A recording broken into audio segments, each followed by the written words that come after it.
今回の産業まとめ。今度は黄砂の起源で論争。中国政府、国外で発生。韓国メディアは厳しく追及。中国外交部報道官は定例記者会見で、韓国メディアが中国発黄砂という表現を使用しているという質問に対して強い不満を表しています。これは中国ネットで韓国が中国を名指し批判しているとして盛り上がったことに関する質問のようです。これに対して中国外交部は、砂嵐の起源に関する結論は科学的監視と包括的な分析に基づく必要がある。中国の監視機関の分析によると、砂塵は中国国外で発生し、中国は単なる通過駅でしかない。中国の世論はモンゴルが最後の砦の可能性があるとは非難しない。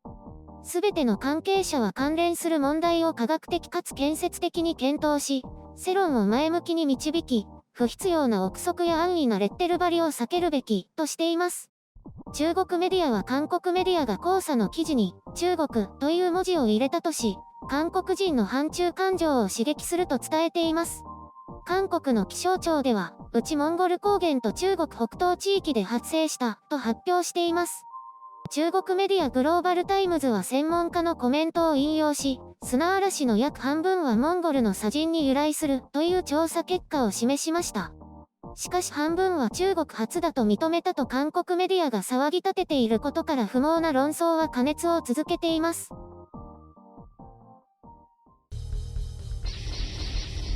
編集所感。今回の概要。日本メディアの報道は、韓国メディアはいい加減。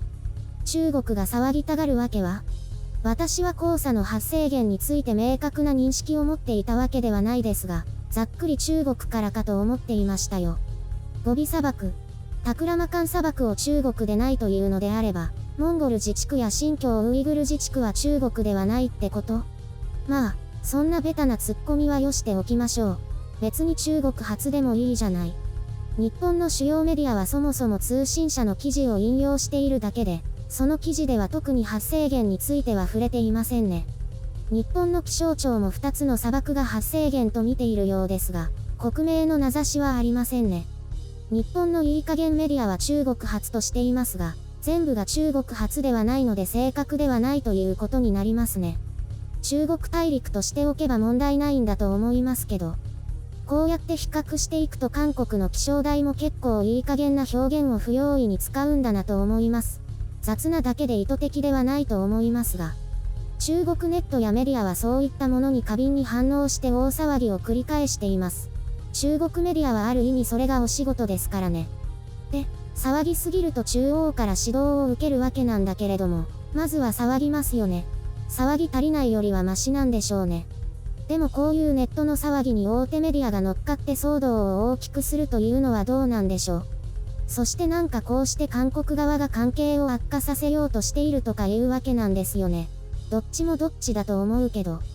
韓国は通信社である連合ニュースが中国発だと言っているようで、それを引用する各社も全部中国発になったということのようです。中国メディアによると韓国の主要テレビ局はモンゴル発だとしていてこれには満足しているようで、中国と韓国の間ではここのところネットを中心にしょうもない論争が続いていますね。中国としてはこれを上から目線で押さえつけることで関係性を優位に保とうとしているのでしょう。いつものパターン。中国は被害者、相手国に自制を求める。日本もいつもこのパターンで、日中関係を悪化させるのは常に日本という枠組みです。中国と韓国に関しては、今年習近平国家主席が韓国を訪問することが決まっているため、それが成功しなくなるぞと脅しをかけているわけです。中国は環境問題に取り組んでいくことを明言しているので、中国発の黄砂で韓国人の健康が害されているなんていうのは特にけしからんわけです。100% 間違ってるわけではないけどやっぱり韓国メディアは雑ですよね。別に中国を擁護するつもりもないけど。中国側も過敏に反応するのは汚染大国として世界で名を馳せていることもありまして、中央政府はそれは過去の話としたいわけですよ。中国の様々な環境が改善しているのは間違いないことですが、全く振るわない数字もたくさん出てきています。なので余計に敏感。そして韓国メディアはひるまないんですよね。ここが面白いところですが、中国の専門家が半分は中国発みたいに言っていたわけです。これはグローバルタイムズに掲載されていたので環球時報にも載っているかもしれません。今のところグローバルタイムズの記事は消されていなくて、こういうところ中国も甘いなと思います。あ、今見たら消されてるかもだけど。下手したらその専門家も懲罰を受けることになるかもね。中央政府の意にそぐわないやばい発言ですよ。真実なんだろうけど。そういえばこれを調べている時に、ある日本の専門家っぽい人は、もっと西側の中東からも砂が来ているとしていました。中国発は0ではないけど100でもない。それをあたかも100であるかのように報じた韓国メディアに怒っている。という話でした。ま、どうでもいいね。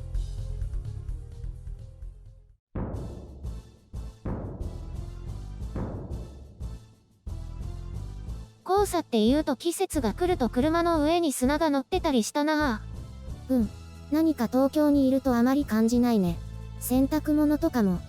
私普通に干してるよ。私も、別に黄色くなったりしてないと思う。じゃあ関係ないの？日本に飛んでくるのはもう少し後じゃない。西側の人たちはきっと大変なんだよ。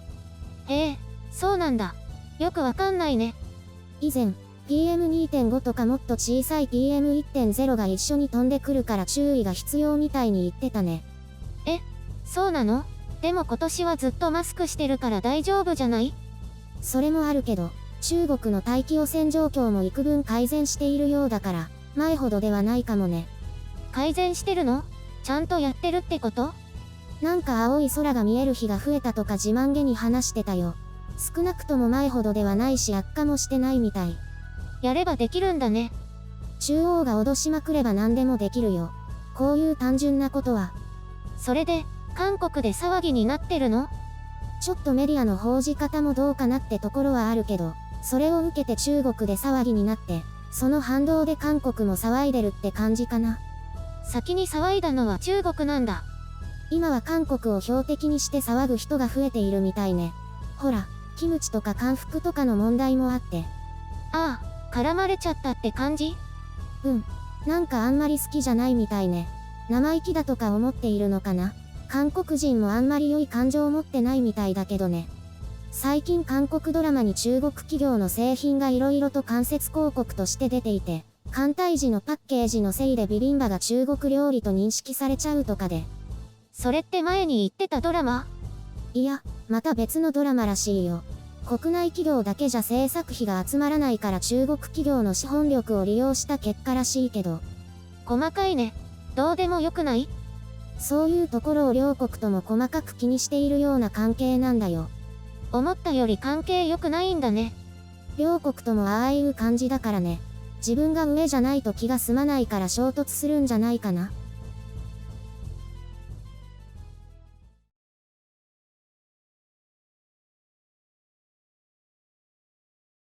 知ってる？ 4 月から消費税込みの総額表示が義務付けられるんだよ。会社でも色々変更するところがあって少しバタバタしてるよ。知らない。っていうか白雪さんに聞いて初めて知った。ニュース見てないな？見てるよ。それを知らないだけ。白雪さんだってニュース見てないでしょ？見てるよ。ネットの。っていうか仕事上知ってるだけでしょ。バレたか。でね、知ってる？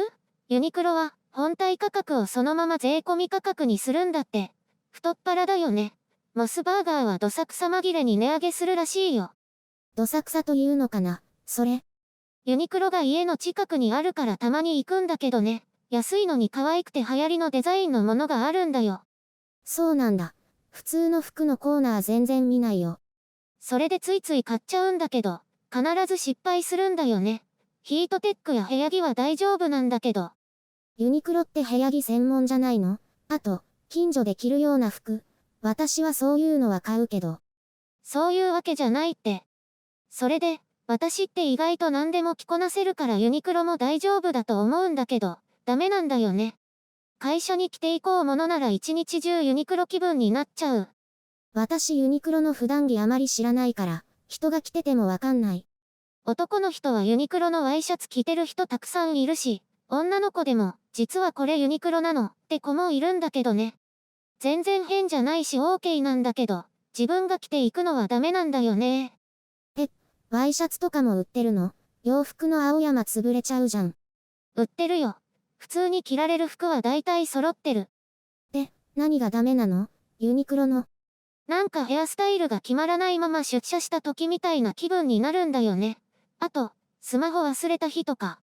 気分が乗らないってこと？安いの着てるから。うん。自分が好きなブランドのを着てると気分が上がるんだよね。だけどユニクロ着てるとちょっとした失敗も今日はユニクロだし仕方ないって感じになっちゃう。なんか私が考えてたのとは違うけど、なんとなくわかる。しょぼい服着てると自信なくなったりするよね。そう。それより聞いて。私の大好きなブランドがコロナの影響でなくなっちゃったの。そういえばコロナになってから洋服買わなくなったもんな。最近はメルカリで買ってなかったっけ？その企業に貢献してなかったからじゃない？メルカリは欲しいのが売り切れてた時探してるだけだよ。しかもメルカリで売ってる新品だよ。買ってるの。安いの？新品？安いよ。半額くらい。すごっ。ああ、また週末ユニクロ行ってこよっかな。それオチとしておかしくない？ストレス発散。安いの買って失敗してまたストレス溜まるんじゃない？ゆるりんって鋭いね。普通だってば。